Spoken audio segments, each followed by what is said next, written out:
your voice, your vote, and a new matchup in Michigan between presidential candidates Donald Trump and Kamala Harris.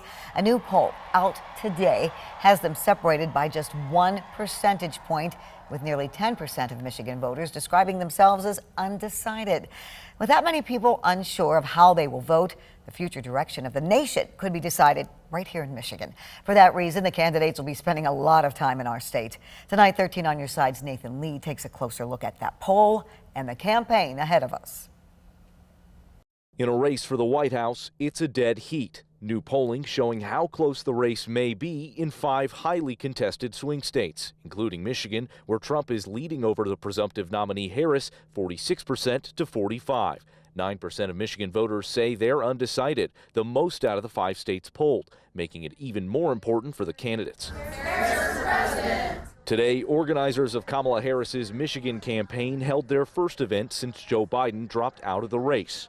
She spent the past 3.5 years working hand in hand with Joe Biden to pass and implement policies that supercharged our economy and uplifted millions of working people. Speakers focused on supporting the vice president, complimenting the work she's done alongside Joe Biden on efforts to create jobs across the country. And Vice President Harris has helped us to lead the most pro-worker administration we have ever seen.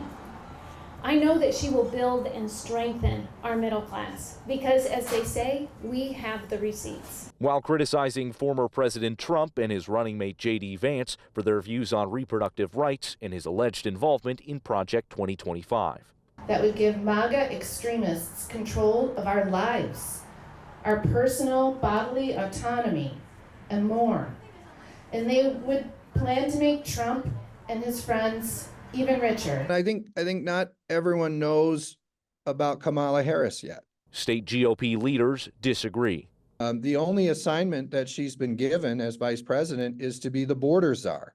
That has been a failure. In criticizing the presumptive nominee on her time alongside President Biden. Inflation has exploded under them, causing grocery prices to go up, causing, cost of living to go up. Saying that her record so far is enough to give the former president votes. I think as the race goes through, he'll have the opportunity to define Kamala Harris.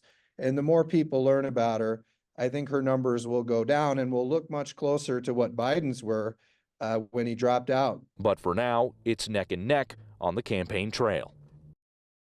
Nathan joins us now live. And Nathan, what about the other states in that new poll?